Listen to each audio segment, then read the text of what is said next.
So, how to be your own teacher? It's a little bit a tricky title for this class. It's a tricky title because it may attract people who would like to be without a teacher, who would like to do it without a teacher, right? And I'm not saying they are wrong, because in a way they are right also, but in another way they are also quite wrong to think that no teacher is needed.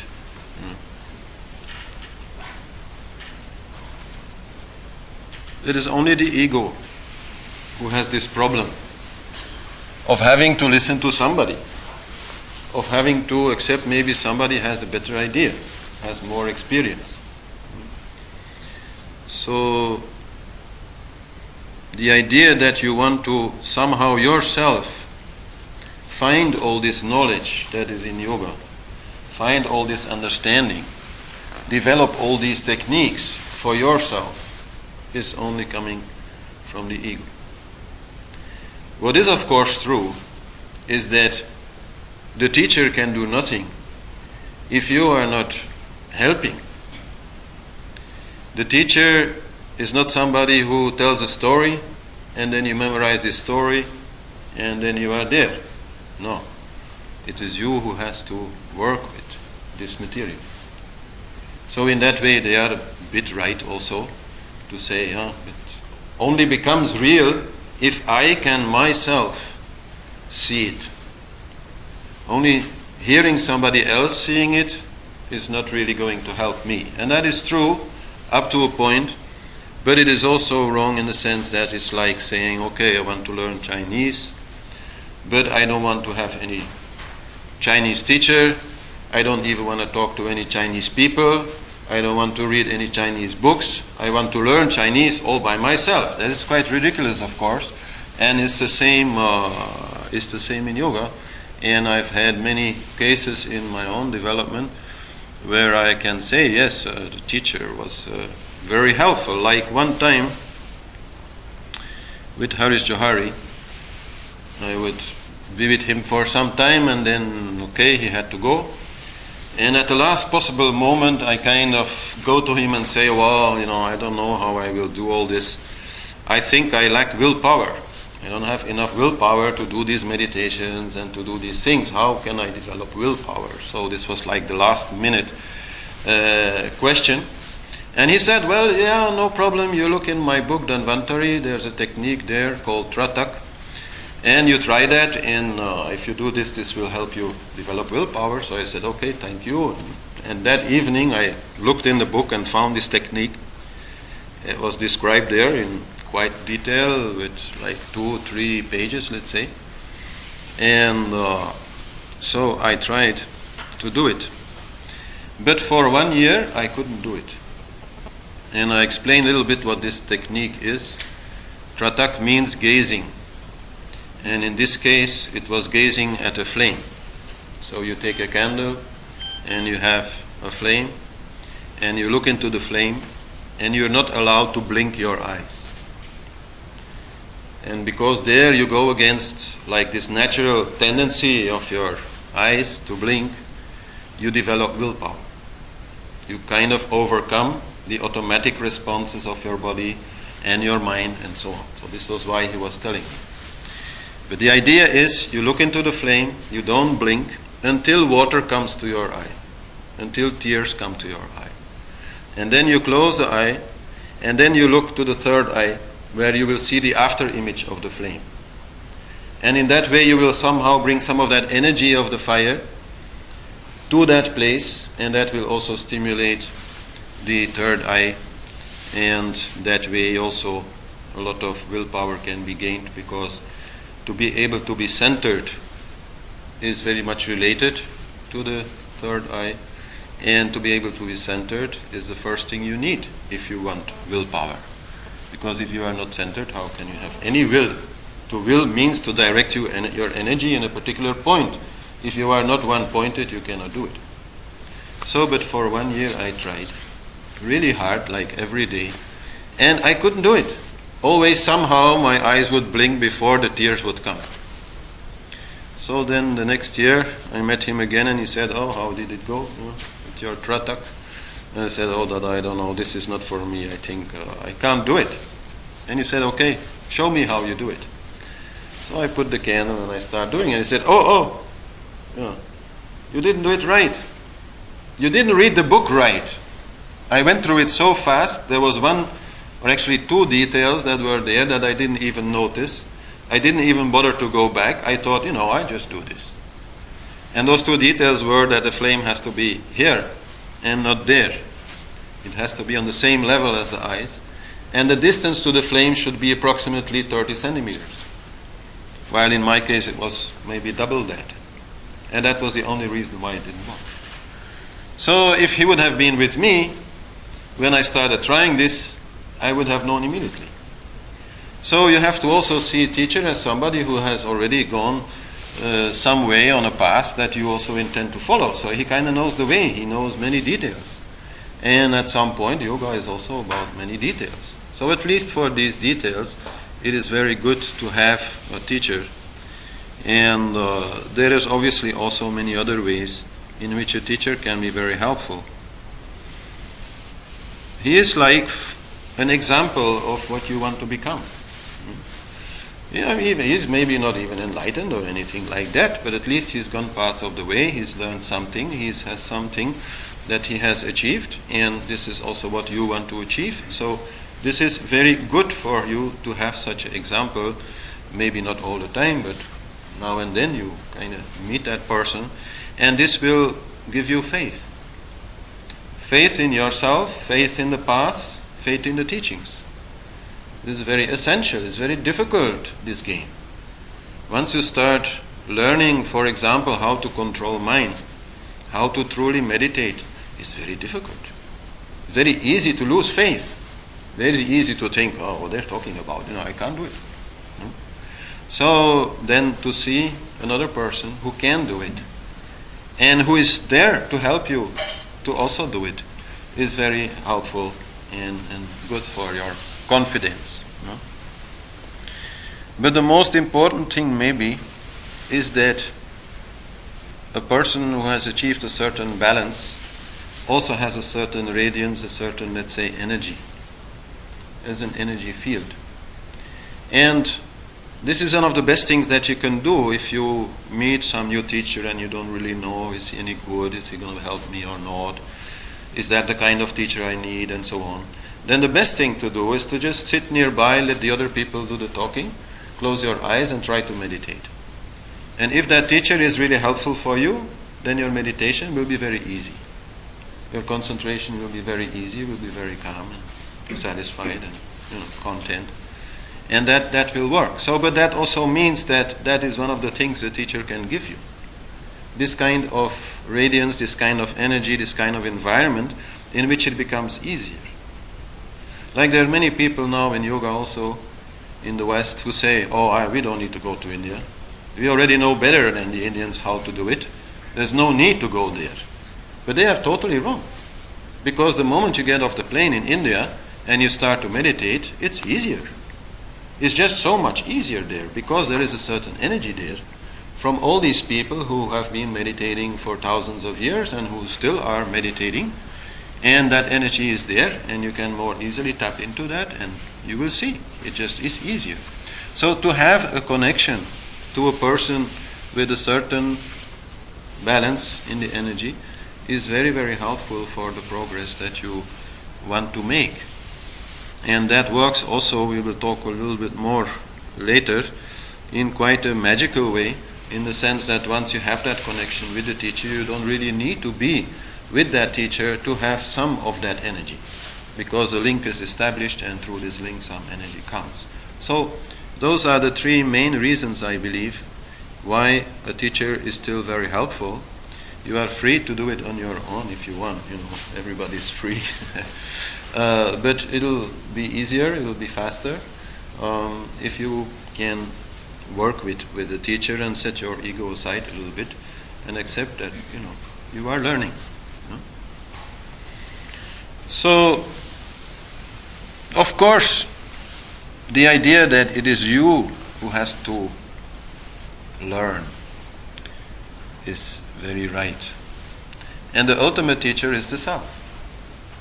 Para Brahman, the pure beingness that is inside you, that is the ultimate teacher. That is the ultimate guru. So we say that there is the outer teacher and the inner teacher. And the inner teacher is number one, absolutely. And will attract the outer teacher also. Will help to find the outer teacher. And the outer teacher will do nothing more or less than push you back to the inner teacher.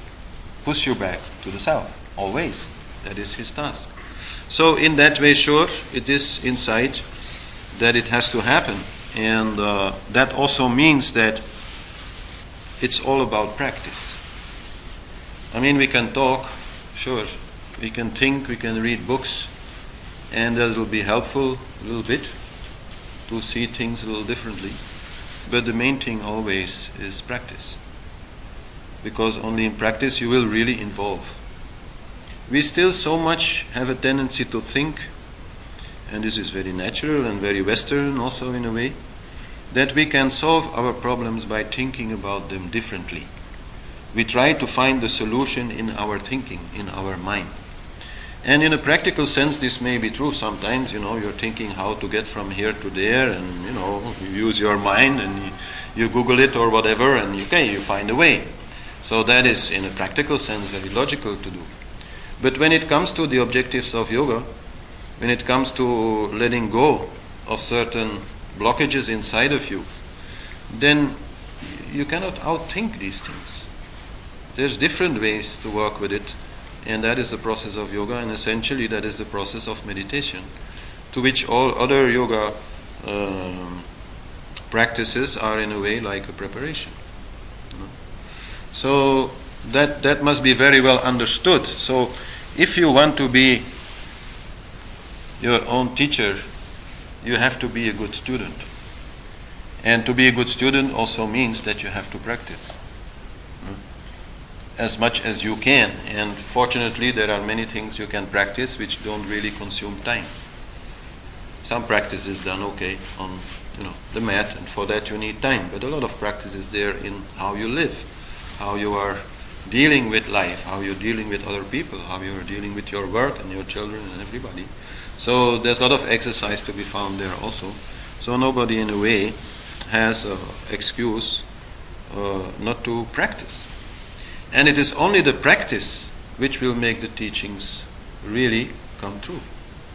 Like even I teach a class about anger. For about 2 hours I just go on and on about anger. And one of the things I say there is that anger always comes from unfulfilled expectation. And that whenever you are angry, you can ask yourself, okay, what did I expect? And then you will see that indeed it is this expectation that is at the basis of your anger. And you will see indeed, and that's maybe more important, that when you ask this question and see your expectation, that the anger goes. It's reversed. It's no longer outside that the problem is. You find it in you and you change it and you are free from the anger. So, but I can explain that. I can take 1 minute or 10 minutes or half an hour to explain that. But as long as you don't do that, as long as you don't try it in your own life, it will be meaningless. You will not really understand it.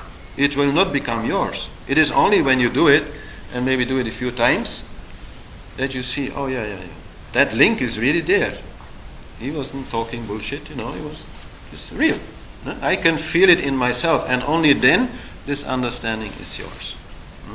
So practice is the main thing, to bring everything in your personal experience, whether we are talking about chakras or whether we're talking about meditation or about anger or about dharma or any of these things. It's only when you work with them that they will become yours.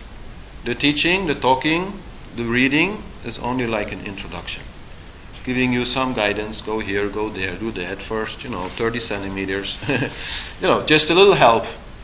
But if there's no practice, there's nothing. So this is a choice you make at some point, and it's quite natural to resist this whole teaching game.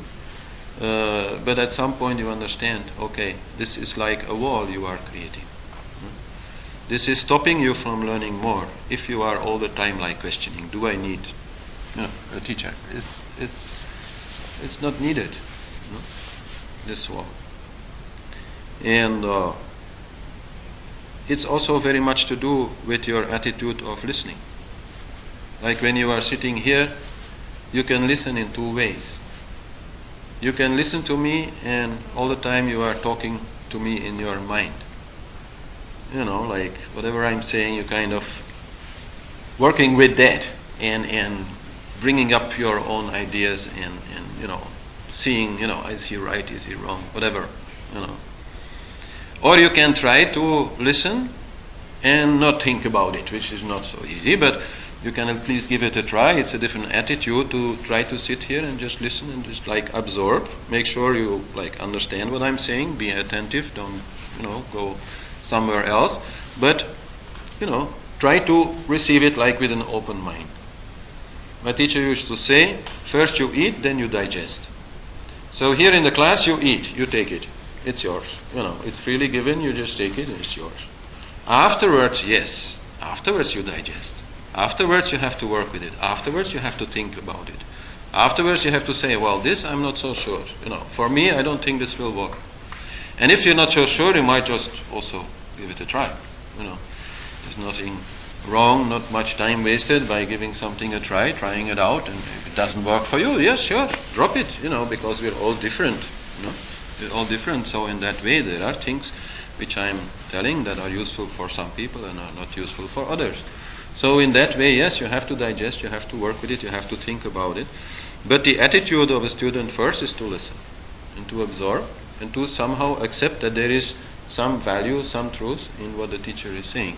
And then that way you can really absorb it, you can really hear it. You won't miss like half of the class because the other half of the time you're listening to yourself talking in your mind. And that way you can get a lot more out of it. So it's important, and that's also maybe one of the reasons why I picked this subject, because I've seen it in myself. I've wasted a lot of time in resisting this game. It's a waste. Like even with some books. There are some books I read at some point and I felt, no, I don't agree. No. And then maybe 7 years later or 10 years later, I again pick up that book and it becomes like a Bible. It happened to me with the book I Am Dead from Nisargadatta Maharaj. When I was very young, I read it, and it was such a confrontation that I just couldn't handle it. I just didn't open up enough to kind of see what he was trying to say. And then 7 or 10 years later, I don't remember exactly, I again picked it up. Actually had nothing else to do. I was traveling and having to wait somewhere, and this book was like the only entertainment around. So I picked it up again, and wow, I immediately bought it. It wasn't mine, that the one I was reading, so I immediately went to a shop and bought it and read it many times over. So this resistance, you have to be aware of it, and then you can really learn, open-minded, and then see for yourself. Then experience, then work with it, and observe yourself. Observe the truths that have been given in the class in your own life. And then you will better understand them. You will really understand them, and they will become yours. And then for that, then you no longer need a teacher. But some help in the beginning is needed, and it's important also to understand that teaching happens in I would say, not such a conscious fashion. It's maybe strange to say, but it is said that if you go to the teacher with a cup and you ask the teacher to fill it, then the teacher will fill the cup. But if you go with a bucket, then the teacher will fill the bucket. And if you go with a bathtub, then he'll fill the bathtub. Because the teacher, in a way, if he knows a little bit how to teach, is not limited to his own personality, to his own experience and all that. The moment he himself opens up for the teaching, like the students open up for the teaching, then knowledge comes quite like unconsciously from something greater, from, you can call it the cosmic intellect or whatever, Buddha, whatever.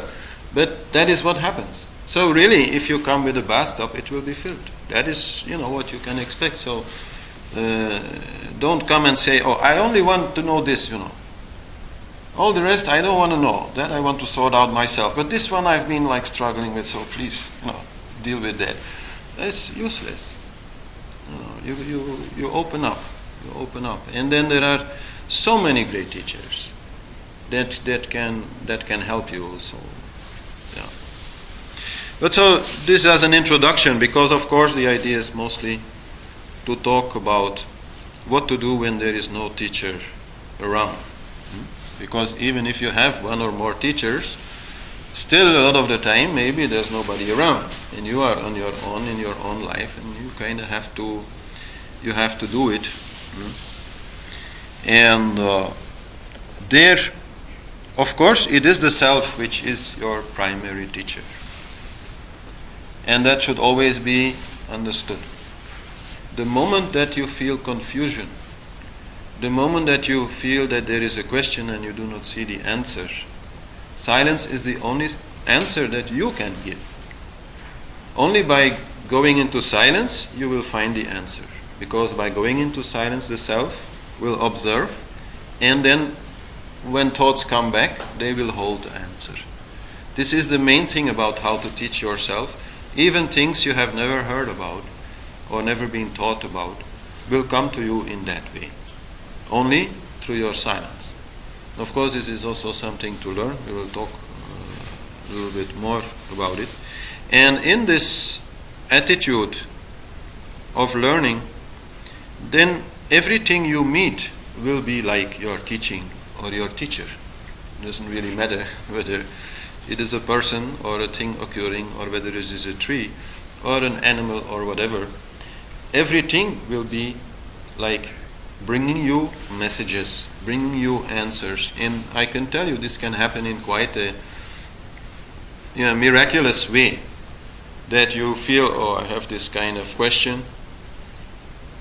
I go to silence. And then suddenly something happens and you don't immediately see the connection. But maybe 5 minutes later or half an hour later or the next day, you say, but actually that was the answer coming to me. To always, if you have a question, if you feel confusion, first practice some technique. Whatever it is that works for you, breathing, mantra, whatever, go to silence. Then pop the question, and then wait. And then whatever happens, whether it's in your thoughts or around you, something happening or somebody coming in and saying something, the answer will be there. This is like, again, strange story, difficult to believe, but you can always give it a try. And that is the main thing. If you can give it a try, then you will see this works. A little bit dependent, of course, on how good you already are in finding your inner silence. The better you are there, the more easy it will become. Until from that inner silence, words and ideas and understanding will come like in an unstoppable flow the moment you ask the question. That will come very automatically, and that is then when you yourself become a teacher. This is how you become really a teacher.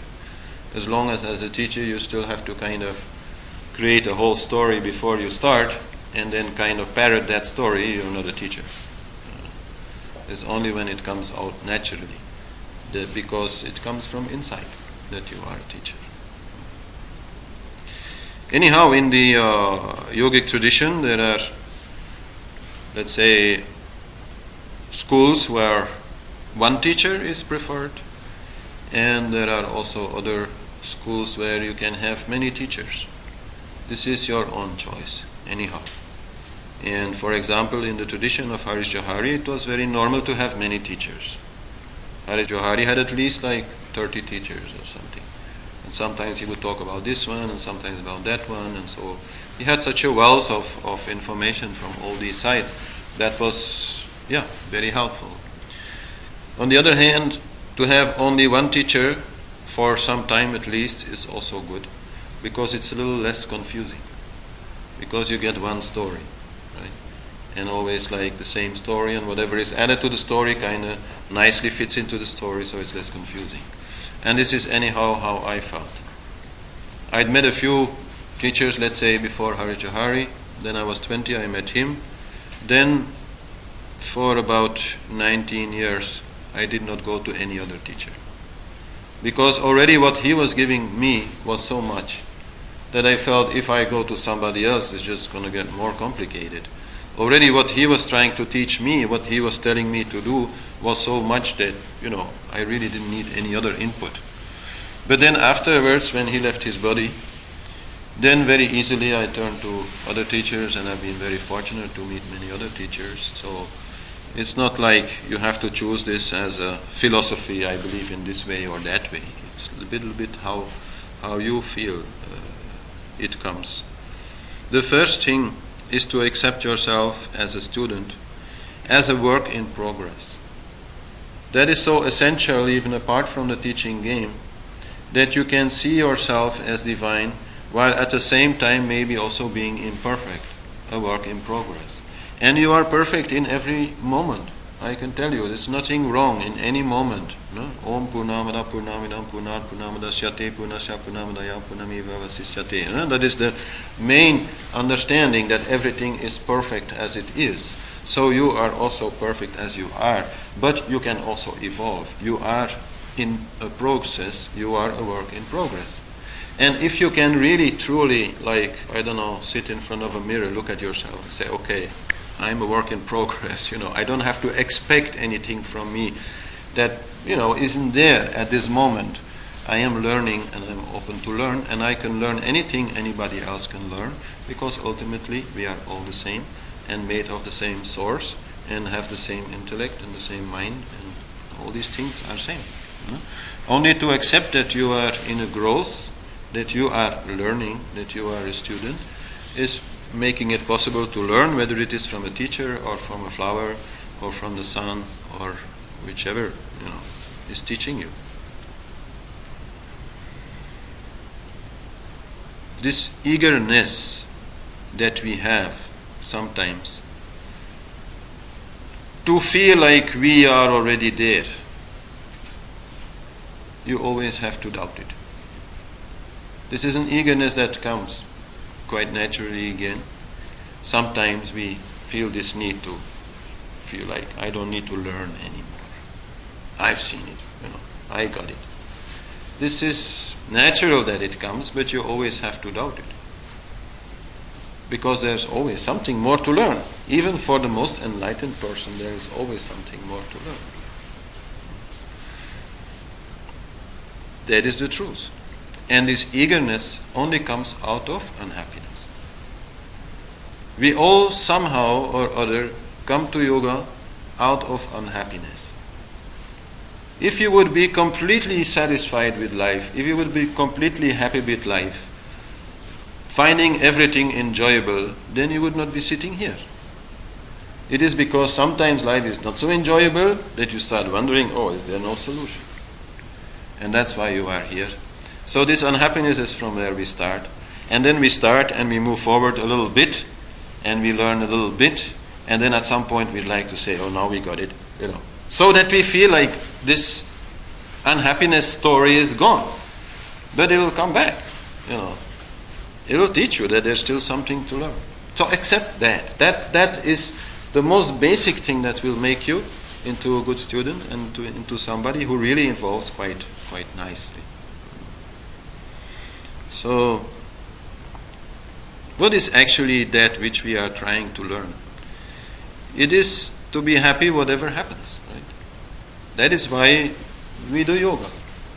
And ultimately that means that we like to replace the ego by the self. To put it in a very simple way, the ego is the one who attaches to things, who likes this and does not like that.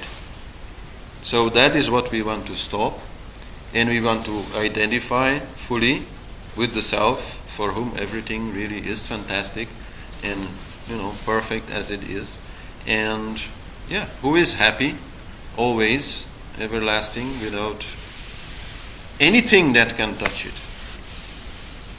Like the screen in the movie theater always stays white, whatever blood and love and stories come on the screen afterwards, again the screen is white. This is who you are, this is who you also in a way want to be or want to identify with, because you already are, so it's not really a matter of wanting to be. But so this is the path of yoga, this is what is there to learn, and this learning has two basic phases. First phase is to go inside, to learn to go inside, to learn to close out everything which is outside, everything which was in the past, everything which is in the future, your whole personality, all these things, your thoughts, your feelings, to completely get rid of all that, so that inside you can find the self, so that inside the self can come forward, and that you can experience who you truly are, and have this connection. So we call this the finding of heaven inside. And then the second phase is that you come out again, but you bring heaven with you. You bring this feeling with you. You bring this understanding with you. You bring this connection with you, and you try not to lose it. And so that is important to understand if you look at yourself as a student, that this is what you are continuously having to do. And in the beginning of yoga, of course, we mostly have to learn to go inside. In the second part, you could say, then there's more of this bringing outside, because going inside is becoming very easy and becoming quite instant. And then we learn to come outside. And so here there is learning to be done, because these are two paths, the paths to go in and the paths to come out and bring the self with you. And there are billions of paths, billions of ways, billions of details. So there, as I said, even an enlightened person can always learn something new. It's infinite, because then we are talking about energy. Because all this manifestation is only energy. Thoughts are only energy, emotions are only energy. Whatever you see inside is only energy. So to go inside is like following a path of energy, and to bring this energy that is there inside out again is a game of energy. And as I said, there are millions of ways to do it. So in that way, there is a lot that can be learned, but it also is not so very complicated, because you as an individual only need one path. Well, let's say you only need one path to go in and one path to again come out. You don't need billions, but you have a choice of billions. So to find a little bit that which suits you most, that maybe require you to, try a little, Bikram yoga, and then, goes for some Tibetan meditation and African dancing, or whatever, you enjoy, whatever seems to help, whatever seems to work. And then at some point you find something, and that is then the only thing you need to learn. And this is also very important to understand if you want to move forward. The moment that you find some kind of technique which seems to really work for you, then you should drop all else. Otherwise you are again wasting time. If you find such a technique, you should drop all else, so that you can really master this technique. This does not happen in half hour, this does not happen in a week or a month. This may take a year or more for you to do that, and this was also how Harish Johari was teaching me. Every time when he would leave, he would give me a task for the year to come. This year you will learn this. Like, for example, he would say, this year you will learn to stop breathing for 2 minutes. Or this year you will completely observe ego, mind, intellect. Or this year you will learn to sit in lotus posture for at least 3 hours. Things like that. So that way I could really like focus on that. I would still be doing other things, but I could focus on that and really learn that. And then at some point you can. And you have mastered something and you have advanced, and then maybe once you have mastered the technique, you feel maybe to go further I need something more. And then again you start looking around a little bit, and then you find something which seems to work. Again you go into that and you learn it properly, deeply. Too much zapping around is a waste of time. Some people, have this tendency these days. There's so much on the market, let's say, in terms of spiritual practices, that they do little dit and little that and little that and little that, and it's okay, it's fun, and you're free, but it's not really good if you want to move forward, especially to reach Samadhi. If we talk about this way inside, to really reach that inside is called Samadhi, the state of total absorption, where you are no longer aware from the outside and are completely inside. For that, you only need one thing. If you want to just use breathing for that, it's fine. You only need the breathing. If you want just use the mantra for that, it's fine. You can just use the mantra. If you want to just sit and not move and not think, that's fine. All these will lead you into Samadhi. The question is, one may be easier than another, so you have to try out a little bit. But the moment you find that which for you seems to work, there's nothing else to do. Just devote your time to that. And it's a little boring. That's why we kind of, like to do a lot of things. But that's mind. Understand, that is mind who thinks it's born. Ego needs to kind of gather the willpower to say, I'll do it. I'll do at least half an hour. I'll do at least 1 hour a day. And then you move forward quite quickly. Quite quickly. If you can be focused, if you can be one-pointed in your practice. And then when it comes to the whole game of understanding in your intellect, the funny thing is that actually what you need to understand is very simple. The truth about the self, that you are that we are all that in that way we are all connected, that we are all one, and that in this way love is the only true practice, for example, and that just saying Om Namah Shivaya for a very long time will bring you there, is enough. Actually, you don't need any more information than that. Really, it's in few minutes, the whole philosophy of yoga, all the knowledge of yoga can be brought together. And that is actually the only thing you need to know. All else is just talk. So why is there all this talk? What's the use of it?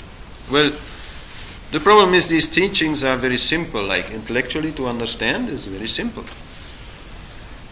You can explain to a child the essence of yoga. You'll understand. It's very simple.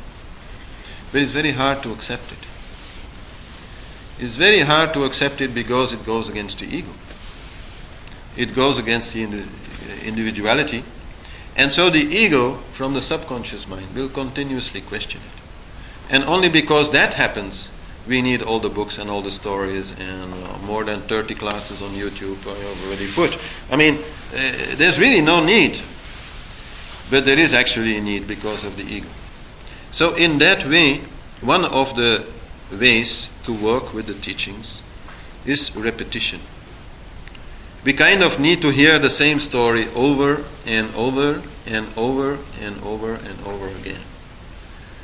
That is, a little stupid, but it's as it is, So in that way, sure, you read one book and it tells you the same story. In another book, it tells you the same story, but in a little different way. You understand it a little bit from a different angle, and maybe that answers some of the questions or objections that have come up into you.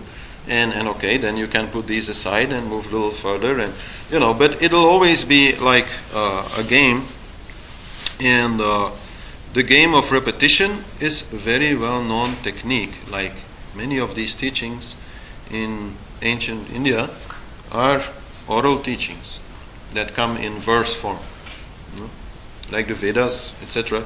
They are poetry. They're in verse form.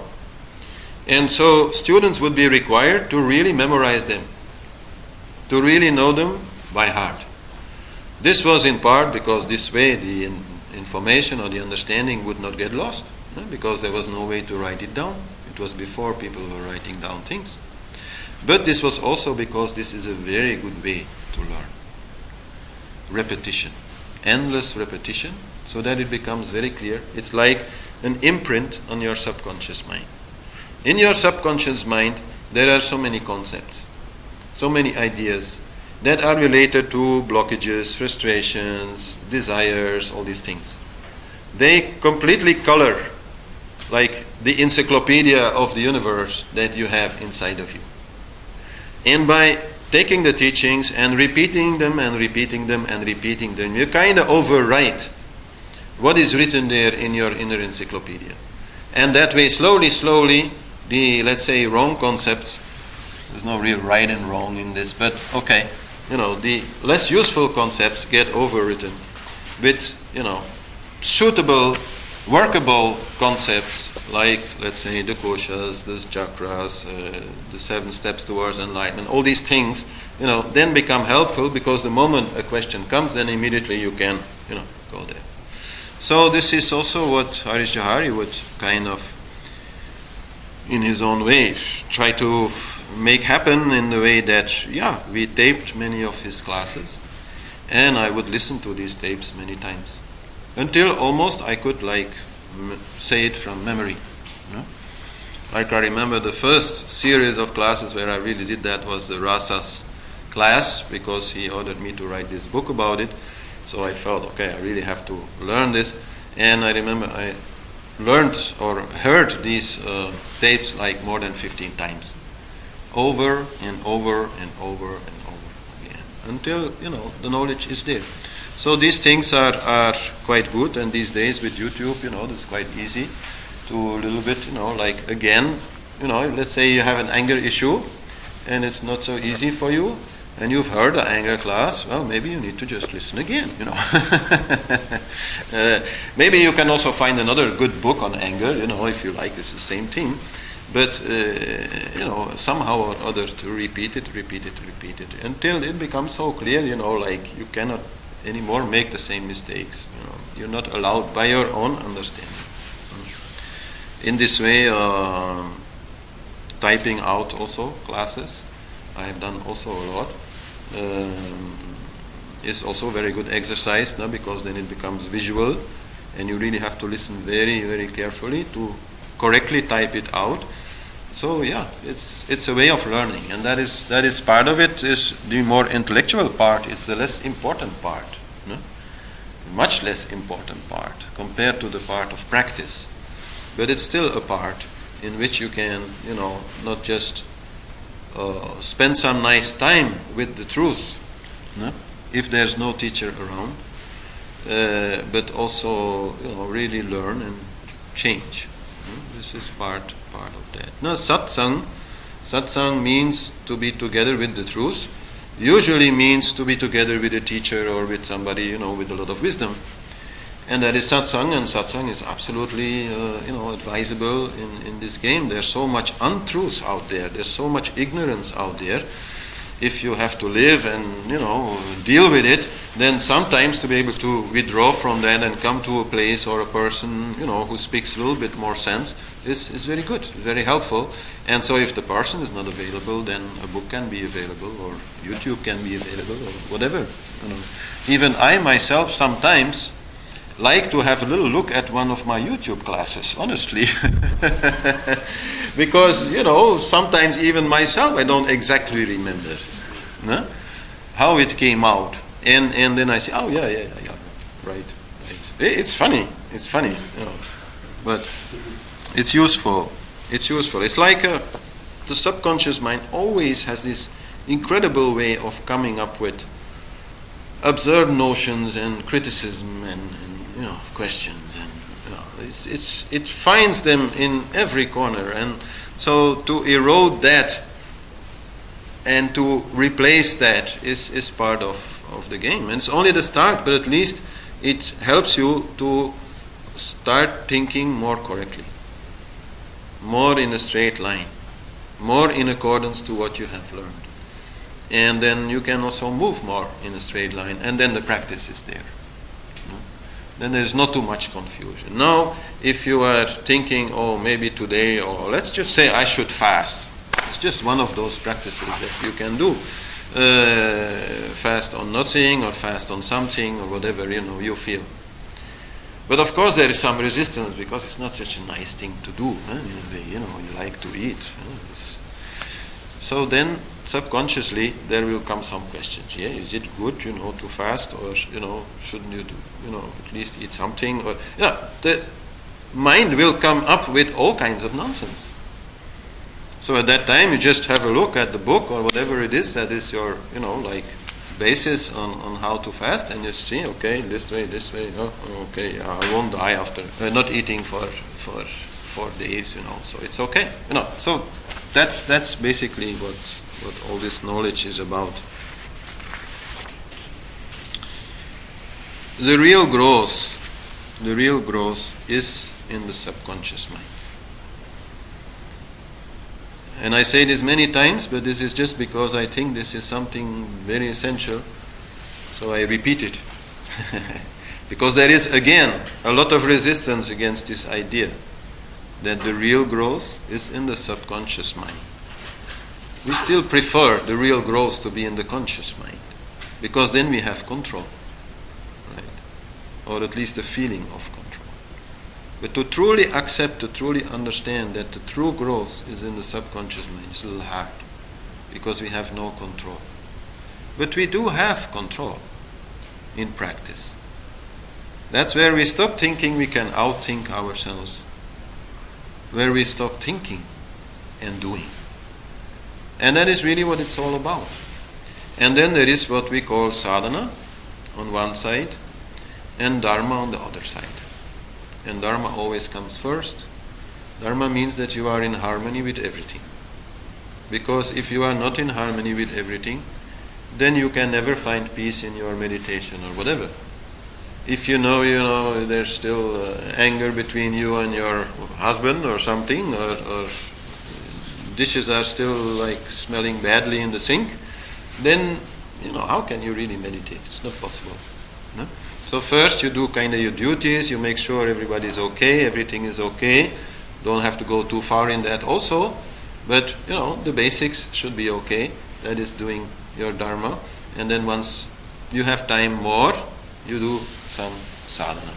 Sadhana, spiritual exercise. And as I've said, there can be so many. Whatever you stop when it is something that you normally do, whenever you stop doing it, it is a sadhana. If you stop moving and just trying to sit in one place, even maybe while watching TV, why not? Then this is a sadhana. You say, okay, this is a very nice movie coming on, I'm going to watch it because, nice movie is a nice movie. But while looking at this movie, I will sit here, I will not move. This is very good sadhana. Very good for your control, very good also to a little bit gain more flexibility here and stuff. So this is just one example. If you're used to eating sweets, okay, no problem, but still you might say for 1 month I won't eat any sweets. At least then I know I can do without sweets. Then after that month again I can have some sweets whenever I feel like it, because I know I have it under control. So all these things you can do. There's very nice games once you actually start on this. There's no end to it, because there's a lot of things that you are used to doing or used to having. And in that way, yeah, sure, you can do sadhana, and you probably start with the things that are not so difficult. And then after a while you may find some things which really are difficult, and then feel, okay, now I want to attack that one. No? And in that way, even me, I still have a few things I still might need to do some sadhana to get a little bit more control. No? That we all have. Again, there you have to accept. No? You are a work in progress. There's no hurry really. There's just progress. No? As long as you are there as a student and doing some sadhana. Actually, after a while, it's like 24 hours. 24 hours a day sadhana. Because already, like, to just deal with, let's say, work and other people's problems and, the problems that they also create for you is already a very good sadhana. No? That is already quite an exercise to always stay calm and loving and open without, people making abuse of you, still being firm and, strong. It's already sadhana. No? And then next to that, there's so many small sadhanas that you can do with your little addictions or your little other attachments. No? Sadhana means to let go of some particular attachment.